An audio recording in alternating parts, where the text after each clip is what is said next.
திரு பாலகிருஷ்ணன் அறிக்கை வெளியிட்டிருக்கிறாரு. மின்சார கட்டண உயர்வை திரும்ப பெற வேண்டும், மாதாந்திர மின் கணக்கீட்டை அமல்படுத்த வேண்டும்னு சொல்லி கட்டுரையின் முக்கிய சாராம்சமா என்ன சொல்றாங்கன்னா, மத்திய அரசுடைய மின்சார சட்டம் மற்றும் உதய் மின் திட்டம் இதுதான் மின்சார சேவை நோக்கத்தை முற்றிலுமாக அழித்து தனியார் கொள்ளைக்கு மாற்றும் திட்டம் கொண்டவைன்னு.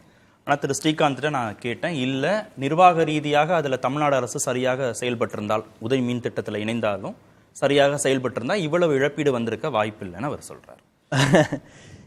இப்போ நீங்க ஒரு கேள்வி கேட்டீங்க, ஏற்கனவே அரசு மின் உற்பத்தி செய்ய முடிஞ்ச மின்சாரத்தை இன்னைக்கு ஏன் அதிகமான செலவு பண்ணி மின்சாரம் உற்பத்தி பண்ண வேண்டியிருக்கு அப்படின்னு ஒரு கேள்வி கேட்டீங்க.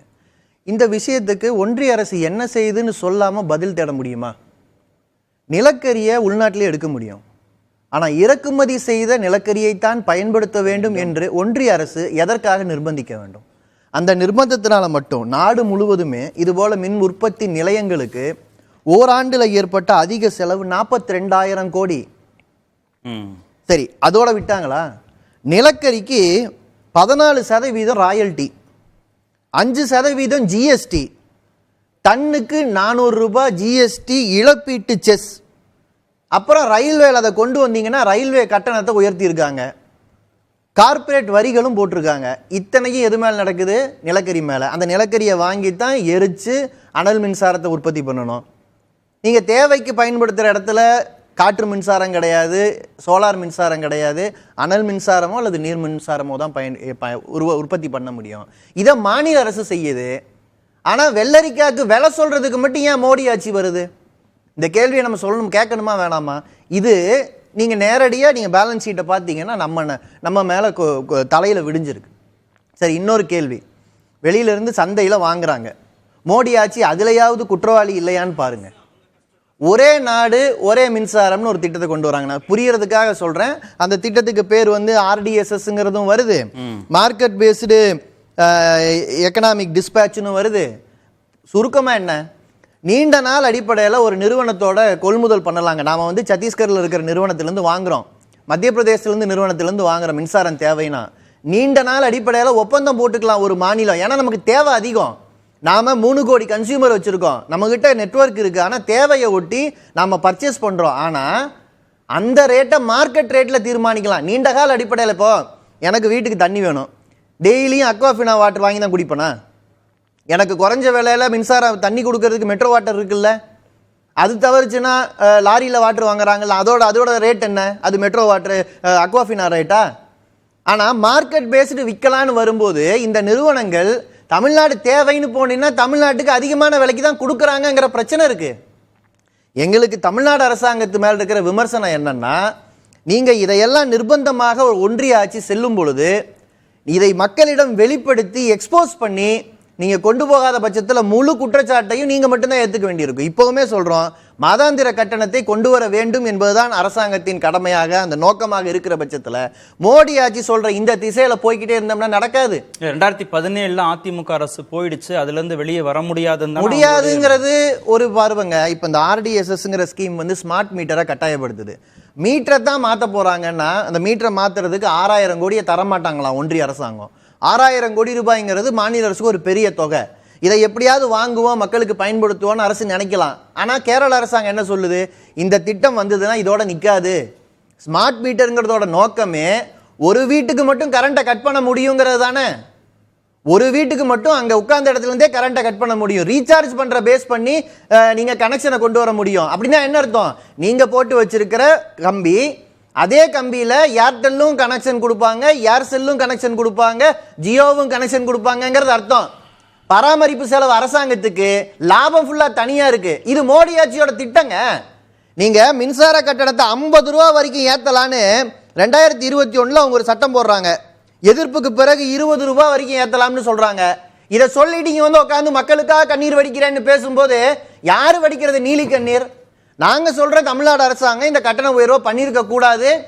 இன்னுமே சொல்றோம், அவங்க இன்னைக்கு சொல்லியிருக்காங்கல்ல, இந்த மாதிரி 1 கோடி வீடுகளுக்கு இன்னைக்கு மின் கட்டண உயர்வு இல்லை, இதை நாங்க பாதுகாத்திருக்கோன்னு. மாநில அரசாங்கத்தின் கையில மின் விநியோகம் இருக்கிற வரைக்கும் தான் இந்த பாதுகாப்பு. இன்னைக்கு விவசாயிகளுக்கு இலவச மின்சாரத்தை கொடுத்திருக்கோமே, அது மாநில அரசாங்கத்தின் கையில் இருக்கிற வரைக்கும் தான். இந்த பக்கம் இருக்கிற அதிமுக என்னடானா கூட்டணிங்கிற பேர்ல ஒட்டுமொத்தத்தையும் களவு கொடுத்துட்டாங்க.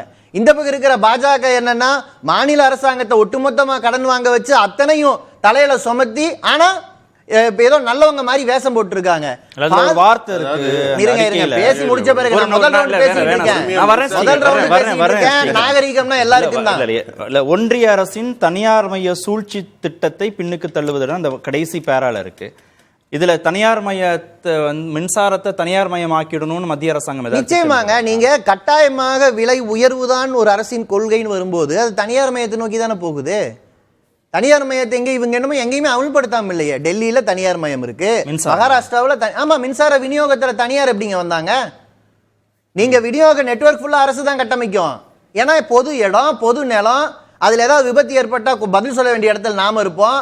ஆனா அதுல விநியோகம் பண்ணி லாபம் பார்க்குற இடத்துல அவங்க தான் இருப்பாங்க.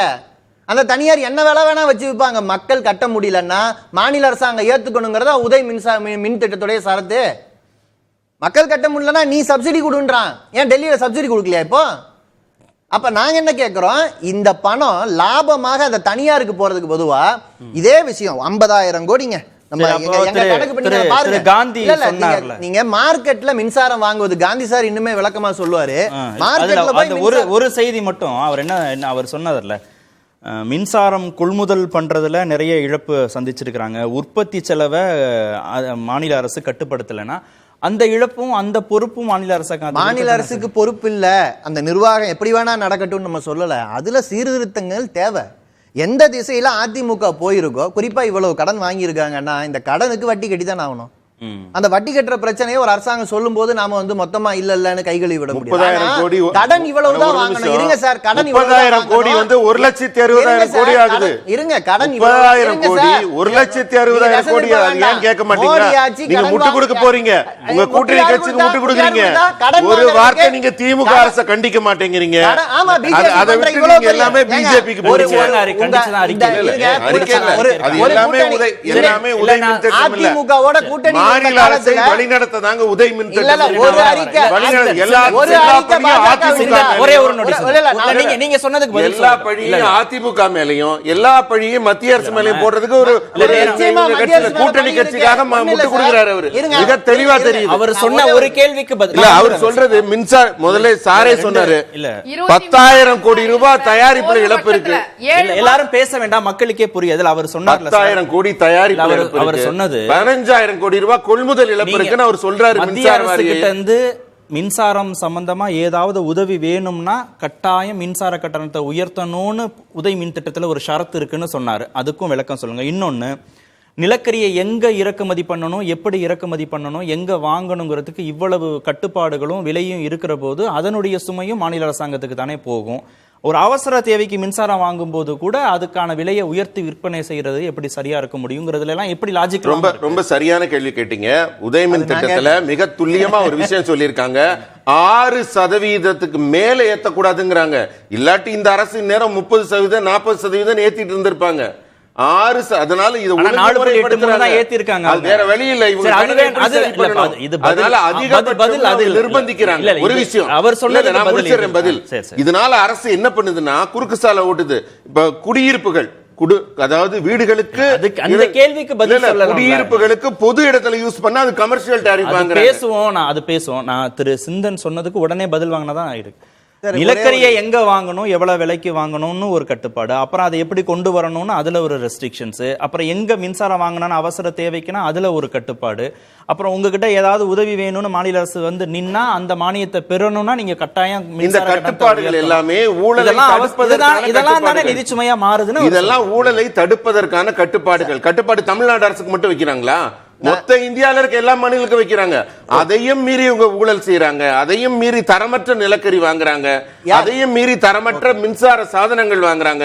இப்ப சகோதரி கூட சொன்னாங்க, ஒரு 500 டிரான்ஸ்ஃபார்மர் வாங்குறாங்கன்னா அது ஒவ்வொன்றுக்கும் எத்தனை லட்சம் ரூபாய் ஜாஸ்தி கொடுத்து வாங்குறாங்க. ஸ்மார்ட் மீட்டர் மாத்தணும்னு சொல்லி எல்லாமே. ஆனா 6,000 கோடி ஒரு மாநில அரசுக்கு செலவாகணும். அது ஒரு பெரிய நிதி. அதையே ஒன்றிய அரசாங்கம் அதுதான் நான் சொல்றேன். அதுதான் அவங்க சொல்றாங்க. ஒவ்வொருக்கும் ஒரு கட்டுப்பாடு, ஒரு ஒழுங்குமுறை விதிக்கிறாங்க இல்லையா? அந்த கட்டுப்பாடு நிலக்கரி எங்க வாங்கணும், இது எங்க வாங்கணும், இது எங்க வாங்கணும் ஒரு மினிமம். இவங்க அங்க வாங்க மாட்டேங்கிறாங்க. இவங்க ஊழல் செய்யறாங்க. ஊழல் செஞ்சா உதவி வராது. அவர் சொன்னதுல இருந்து சம்மப்பா என்ன புரிஞ்சுக்க வேண்டியதா இருக்குன்னா, ரெகுலேட் பண்ண வேண்டிய தேவை இருக்கு மாநில மின்சார வாரியங்களை. அதன் Regulate அடிப்படையில பண்றாங்க. கட்டுப்பாடுகள் சரியா சார்? அதன் அடிப்படையில கட்டுப்பாடுகள். இந்தியாவிலேயே இல்லாட்டி ஊழல் உச்சத்துக்கு போயிடும். இந்தியாவிலேயே தமிழ்நாட்டுல மின் இழப்பு குறைவு. ஆனா இங்க ஸ்மார்ட் மீட்டரை நிர்பந்திப்பதன் மூலமாக எதை கட்டுப்படுத்த போறீங்க? எங்க திருட்டு நடக்குதோ அங்க என்ன பண்ணிக்கிட்டு இருக்கீங்க? ஆட்சி நடத்திக்கிட்டு இருக்கீங்க. யூபியில ஆட்சி நடத்திக்கிட்டு இருக்கீங்க. இன்னொன்னு, இந்த நிலக்கரியை வாங்குறதுல ஊழல் நடக்குதுன்னா அந்த ஊழலை கண்டிச்சு பேசின கட்சி கம்யூனிஸ்ட் கட்சி இங்க இருக்கு, திமுக இங்க இருக்கு. இவங்க இப்ப வந்து ஊழல் ஒழிப்பு விசாரணை கூட அதானிக்கு எதிராக நடத்துவதுன்னு தொடங்கி இருக்கு. போன வாரம் அறிக்கையை விட அது 2 பேர் இங்க உட்கார்ந்து இருக்காங்க. இந்த ஊழலோட விலையை தான் நீங்க மக்கள் கொடுத்துக்கிட்டு இருக்காங்க. அதை புரிஞ்சுக்கணும்.